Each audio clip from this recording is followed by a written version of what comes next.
Hello, hello, hello. This is Dr. Troy. And I'm Ben-Jamin Toy. We're broadcasting from the Cohesion Culture headquarters in beautiful Charleston, South Carolina, where even when it rains, the sun still shines. You're going to hear real-time stories from leaders confessing their most crucial or recent experiences in business. Learn what their cost them, steps they took to fix it, and how they planned to not do that one again. Welcome, John Patsch. We welcome you to our show. Good to have you here. You are the co-founder of Mingle, which is a company that empowers organizations to cultivate strong, vibrant cultures, and that's right up our alley. Oh, yeah. Welcome, John. Hey, thanks for having me. Good afternoon. Now, you're looking mighty good. If people could see you, and they will if they go to the YouTube channels, they can see all of our recordings as they happen live. But if you're listening, then sit back and relax, because I think this is going to be a non-bumpy ride, but it'll be a nice one. Nice. Hey, John, we Oh, wait, whoops. Hold on. That was Yep, we keep going. What's your question? Oh, you want me to ask my question first? Yeah, I was gonna I'm jumping the gun here. It's okay. It's quite all right.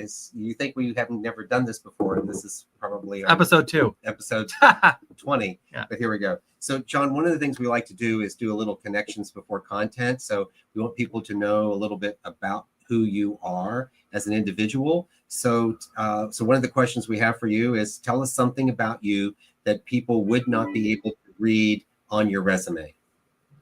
Oh boy, there's so much to tell there. No, not at all. Actually, my resume is business focused, but what people don't see of me is I am a serial DIYer, and when I say serial DIYer, that's everything. And there's 2 reasons for that. It certainly isn't because I have to. It's more because I want to learn about the process of how things work. And I'm very interested in working with my hands, always have been. But on the other hand, when you're able to roll up your sleeves and do the work yourself, you understand how difficult it is sometimes for other people to do that very same task. So I have the question then is, what percentage of your DIY projects do you actually finish? You know what? I would say that's about 95%. There are some things that I've gotten into that, it's just one of those, you don't know what you don't know until you're there. And the next thing you know, it's beyond your scope of knowledge, and very difficult from a technique perspective to gather that technique in a short amount of time. So obviously you call in some professionals for those situations. Well, I was beginning to think we were going to have to hit the pause button when he first started out, because he repeated the word cereal twice before he answered what cereal something was. And so good to know that it was a serial DIYer and not something else. Yeah, nothing else. That's accurate. Nothing else. DIYer. What would be some characteristics or attributes that you would claim for yourself that would tell people who you are as a person, not just the role you play? Because we already know that you're a co-founder of this company. You have a lot of responsibilities in that area, but let's distinguish not that role, but who you are as a person. What would be some attributes or some values that you hold dear? I think the biggest thing I hold dear is honesty. And when I talk about honesty, that word is thrown around quite a bit. But whether it's good or it's bad, I seek the honest truth, so to speak, and I care. And I want to help type of guy. And, if somebody is struggling out there, I want to be the one who says, well, wait a minute, let's understand the situation. Let's get down to the brass tacks. Was this caused by an outside entity or situation, or was this something that you personally have done or that you have fallen short on? and be able to, I guess, assist in overcoming the barriers for other people. And I care about that honesty. Great. Thanks. I love it. And how do you exhibit that in your daily life? Yeah. What's the observable behaviors? I think the observable behavior there for me, if I'm doing a self-analysis, is that I'm a good listener, and when I'm listening, I'm listening and thinking through, situations at the same time, if you will. And how I apply that in a caring way is to ask good questions, to listen more. Yeah, good open-ended questions. Yeah. But we talk about that for active listening, so it's not only making eye contact when you can, but it's tuning yourself into what the person is saying and listening intently, asking those open-ended, non-leading questions that allow for it's not only self-discovery, but just the expansion of the knowledge and information, acknowledging the individual, maybe doing a little recap and debrief along the way, those types of things. That's really all very, very helpful. So John, thanks for sharing that, because I think it gives listeners an opportunity to understand that even someone as accomplished as you are in your position and what you do, there's still a fundamental of leadership that you have to exhibit and do on a daily basis. And if not, it just gets all messed up. Absolutely. And if you let it run, sometimes it gets so far down a path that it's hard to recover from. Yeah. So we've learned I as your identity. So let's talk about a little bit about your R roles. Let's talk about Mingle, but also what led you to getting to Mingle. As a person, as a business person, I've always been very entrepreneurial in my efforts. Everything for the last 20 years, I've had a consulting company. This is my fourth startup. So I'm interested in providing to the audience, my audience specifically, a product or service that is going to assist them. I've always had the philosophy that in business, you have to, well, here's one quote I think I coined. Don't buy technology for technology purposes. Buy technology when it helps you get to the bottom line. And the reasoning behind that quote is to say that, listen, you've got to understand where you're at and what got you there and where you want to go and how to get there. And that's where you apply a service or a technology such as a software like Mingle. It's really in the application of that. And you determine the success of that by buying into what the goal is in that implementation. Yeah, good. So for you, what was one thing that led you to say, we need to do another startup and we need to do this Mingle company? And by the way, for the listeners, when we talk about Mingle, it really is what it is. It's people getting together and, sharing information and ideas. But the company is MIINGL. So just in case you want to Google it and look it up while we're talking and you're listening, then that's how you would look it up, MIINGL. So now back to my question to you, John, and that is, what was it about that company that really led you to do it? You know what? We are at a point in our society where their attention spans have shrunk, the communications have shrunk, the connections have shrunk, and we wanted to build something that really, was a live environment that was interactive and that built true connection. And, for me, it was a little bit different in my passion for Mingle than it was for the other co-founders. Each of them also have their own story, but our stories really revolve around the idea that we want authentic connection. And we weren't getting that in the content consumption that so many people are involved in on a day-to-day basis. With their phones, having access to different platforms and, reading content and in short clips. What we were trying to accomplish when we started Mingle is to bring back the opportunity to converse and create that authentic connection and learn about each other and do that in a community style that is better received, in my opinion, to enhance cohesion and collaboration. Yeah, great. And we're going to talk a little bit about that a little bit later. But first, Ben's going to kick us off with the first question here of their meeting of uh-ohs. So, what was an uh-oh experience that our listeners could learn from what you experienced? Yeah, absolutely. I think my biggest uh-oh experience, as I think about startups, we were in a startup about 12 years ago, and there were 4 of us co-founders of this startup.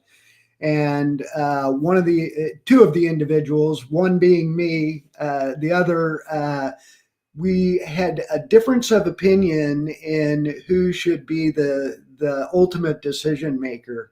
And, I guess the discourse that we were experiencing from a leadership perspective was being highlighted unbeknownst to us.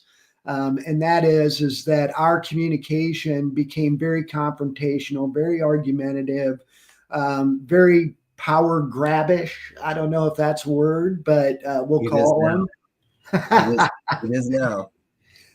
So anyway, we went down this road and we really started butting heads. And, what I found that was at least disconcerting to me is that we lost sight of the vision and why we were there and what we were trying to accomplish, and started going down the road of, okay, who's leading this ship? Who's driving the ship?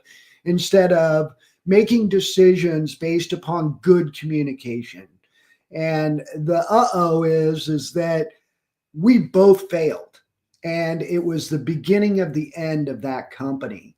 And it went downhill from there, from a relationship perspective, but also from a business perspective. We ended up selling the company and going our separate ways. I haven't talked to him since, and he hasn't talked to me since. And we haven't even reached out. I don't know that we'd say hello to each other walking down the hall. But on the other hand, what I did learn and the value of going through that experience for me and why it was an uh-oh moment is I had a lot to do with the outcome and the end outcome of that I could have changed. And if I were better at communicating and less focused on being right, and more focused on the business being right, I think we would have gone a different way.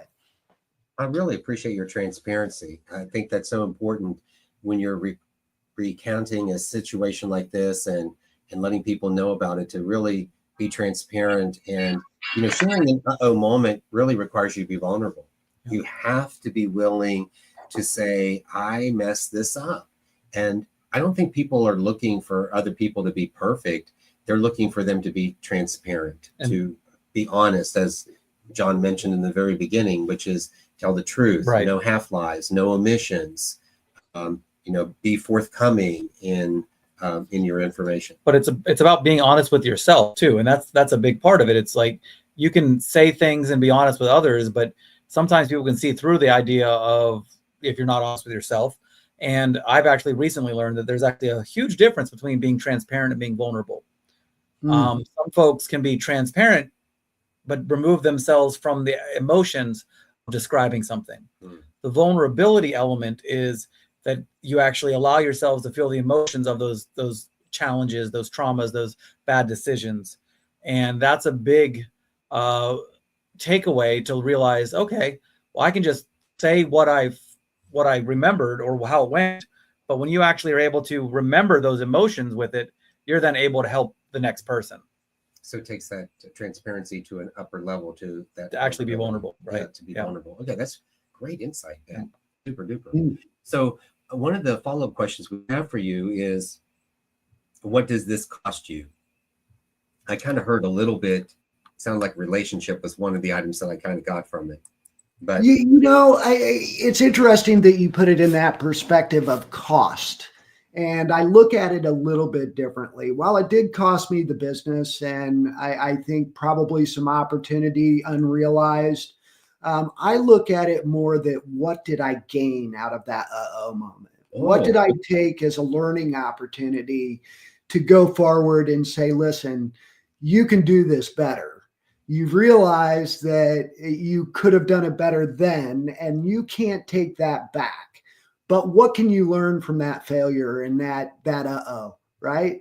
And how can you apply that over, the next situations and your next leadership opportunities and your next interactions with other people and other leaders? And how do you do that not only in business, but in life? Good. So let's reframe this and then say, so what did you gain from this? How have you applied it now? And what are you getting out of life? Thank you. And with the reframing, I will share that I took a much stronger stance on how communication works. And I studied and I learned, and I'm cognizant of with every conversation I have. I learn more about people now than I did then. And to be honest, that brings the authenticity to the forefront. Mm-hmm. Yeah. And then you applied that, I'm assuming, that those lessons about communication. So just really creating structure around communication, boundaries, so to speak, of the way it is, and making sure that there is an opportunity for people to have a chance to speak a disagreement, right? You don't expect everyone to agree completely, but there should be a decorum or a way in which you can process when you're not feeling that you're being heard, or if you feel that you have something to share that you need to get out. I heard this morning, actually, something that's revolutionary in my mind. When you're having a conversation and it's, let's say it's conflict driven or whatever's going on, the next conversation often is calmer, peaceful. There's some apologies and things like that. How would your communication style be different if you think of this conversation in context of the next conversation?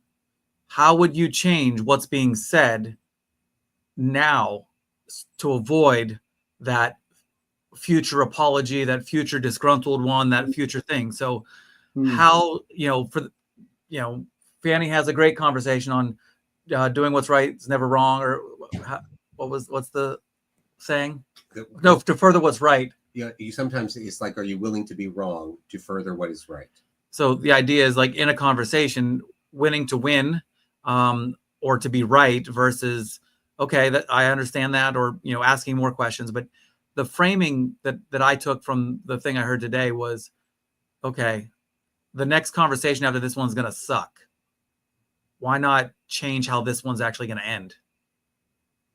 Yeah, that's a good perspective. And, I think that's where I failed in my moment, was not deferring to what's right in order to better, I forget the exact quote there, but where I look at listening, it's a learned capability. It's not just inherent. Some people probably have it inherently, but I didn't at all. And I had to learn how to listen. And there's so many steps to listening to conversations and responding to whatever that conversation brings, that even though you disagree, it doesn't have to be heated. You don't have to put your flag in the ground and then, defend your line, so to speak.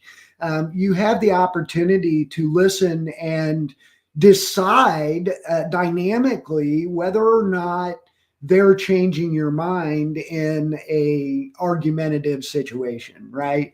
And I don't want to say argumentative as heated, but discourse or disagreement or whatever the case is. If you're listening actively, you're better able to manage how you respond to that based upon what you truly believe. Yes. And the one thing that that we find is when individuals, and specifically leaders who have authority, when they are entering into conversations, leadership, doing business, whatever it happens to be, and they place their view on a pedestal, when they place their view above what could be that could be learned or could be altered by insight and information from others, they are having what we refer to as an ethnocentric line of thinking. And it's also really driven sometimes by their culture, by their value systems within the culture, how they interact within the culture. So this is playing into the piece. And we talk about 7 attributes of an effective leader through our cohesion program, and teachability is the first one. It's, are you teachable? Are you willing to listen to what somebody else has to say? Are you so full of yourself that you can't hear anything else that anybody else is saying? And it doesn't mean that you have to agree with what everybody else is saying. That's not it. Nor do you have to follow what everybody is saying. But it's, are you truly in the mindset that says, I will listen? And if there is that percentage of chance for change, will you be willing to alter that chance of change for the better? That's kind of really where we are. Yeah. That's a hard one. Yeah. I happen to agree with that line of thinking, by the way. As you look at listening, active listening, it's the thirst for knowledge that drives the ability to listen better, to truly understand and become knowledgeable of how that other individual is feeling, thinking, and portraying their thoughts. Maybe it be inappropriate, maybe it be appropriate, whatever the case is. If you're listening actively, you're seeking the knowledge to help the situation go down the path that you would want it to go down. Excuse me. Yeah, great. So John, you've given us a lot of insight to this, to your experience, which had to do around communication. And we've kind of reframed the cost to what you would gain, as a result of doing it. So a lot of it requires some discipline on your part to be able to do. So for our listeners who are thinking like, gosh, I've got to really get my communication under control. And it's not just your communication, but it's the other person's communication. So there's a little bit of emotional intelligence that's going to be involved in this, because if you have emotionally charged conversations, like I think the ones that you may have had with this individual, especially if you got to a point where you're not even sure you're going to say hi to him when you walk down the hallway, then then really understanding that part of the responsibility of you is to not only be self-aware of your emotions, but to have self-regard in how you control your emotion so that others don't necessarily explode as a result of it. So, some good things that I have learned in the past is that if you have a conversation that's going to be emotionally charged, wait some time before you have it. You don't want to enter into a dynamic conversation with a lot of overcharged energy, especially if it's more negative, because it's not going to produce a positive result if you go into it with it being negative. So really appreciate you sharing all of that with us. We do want to ask you, what type of additional leadership advice would you give to someone? So let's say someone is looking for a job within your company, or they're already as an employee within your company, and they're looking to grow, develop, and advance. What would you tell them that you were looking for, or what would you tell them to do? So, that's a great question. And I've had the opportunity to kind of share my thoughts with quite a few folks over the years. And really what I look for in an individual, no matter what level I'm hiring for, whether that's operations management or even executive level, I'm looking for people who have better ideas than I do and aren't afraid to share them. That doesn't mean that those ideas are going to be chosen or implemented. What it means is that we want the creativity to be at the forefront of an individual, more so than a resume. I may look at somebody who has a penchant for leadership differently than I do for somebody who has all the knowledge behind them of all the different roles within a company. The leadership person who has the penchant for it is going to be looked at, from my perspective, differently than somebody who's just got the resume for it. Yeah, it's the application, right, of how they're actually applying that information. And That's then exactly. the art is figuring out, how do I communicate that to you in a way that makes me a viable candidate for that growth, development, and advancement. Right. Skills-based hiring instead of just knowledge or degrees or whatnot. But yeah, that's are there ways where you can try to test that kind of application? I'll caveat that when I did an engineering co-op, they literally put a challenge of different items in front of me and said, create the most stable structure, go. And like literally the major part of how you got hired was what you did with that solution, that problem right in front of you. Yeah, I think Google deploys that very same process where they challenge you with a known physical test, so to speak, whether that be mathematics or, in your case, engineering. For me, much different in the sense that I tend to ask about personal life, how it bleeds into the business life, how they share those relationships.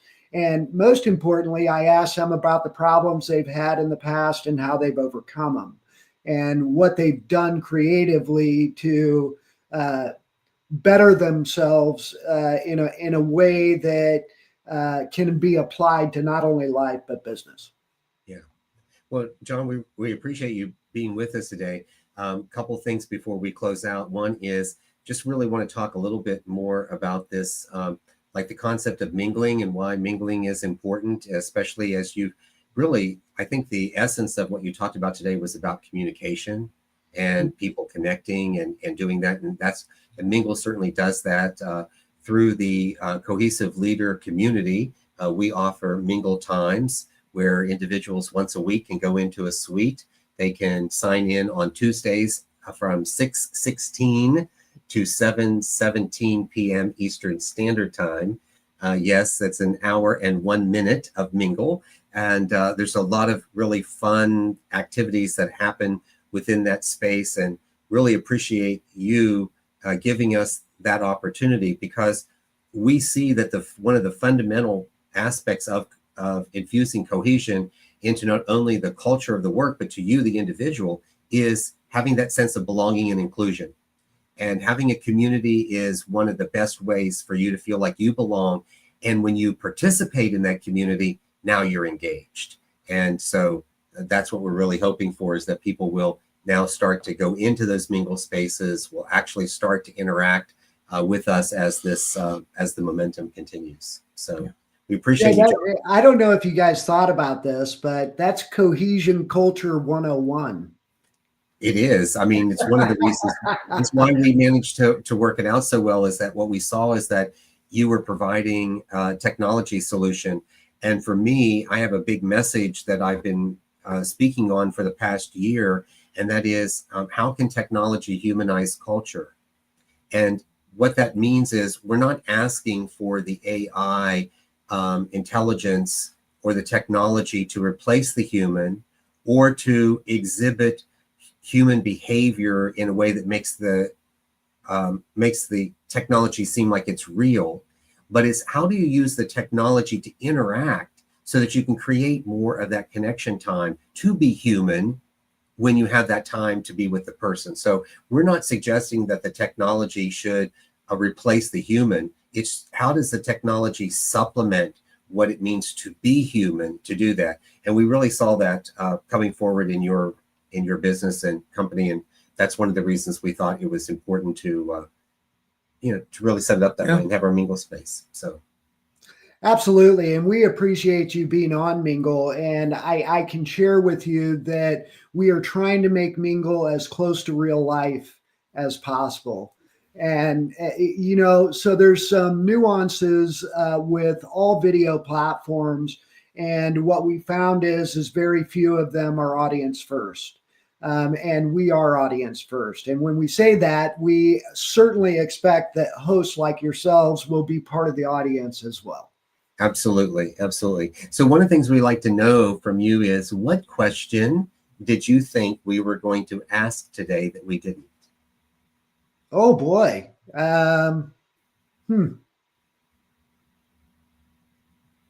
You know, I guess the only one is you did such a great job. You didn't have to ask the question. What's your Mingle story, right? And I think I shared a little bit, but you told the story so perfectly. You didn't even have to ask the question. Well, okay, I appreciate you saying that. And one of the reasons we add that question is we want to help individuals who are going to potentially interview for a advancement or promotion opportunity, and that's what they should be prepared for. They should be prepared for the interviewer to say, what question did you think we were going to ask today that we didn't? So you should have that top of mind so that you're able to prepare. So I put you on the spot because we're having fun with you. We're not interviewing for a job. But for our listeners who are in that mode of trying to find that growth, that development, that advancement, whatever that happens to be, it's always good to have some things in their back pocket. You know what I ask people when it's off the cuff like that, and I don't mean it as a stumper, I'm truly interested in learning, is what motivates them? What is it that motivates them? Yes. And we just have a little twist to that. And we ask, well, what makes you feel included at work? Sure. Because what makes you feel included at work, or tell me, how does this work that you do become meaningful to you? Those are getting the motivators that come along with it. So it's a great question. It aligns either way. But the good news is to know what to do with the information once you get it. So once you understand motivation, then you can say, oh, this is how you like to be included. Oh, this is how you also think of your work as being meaningful. So good. Absolutely. Good stuff today, John. So Absolutely. Thank you so much for being a part of the Conversations with Cohesive Leaders. Well, thank you for having me. Yeah. And we like to close out all of our cohesion culture sessions with a mantra, a reminder to our listeners, and that is, you don't have to know everything. You just need to be teachable.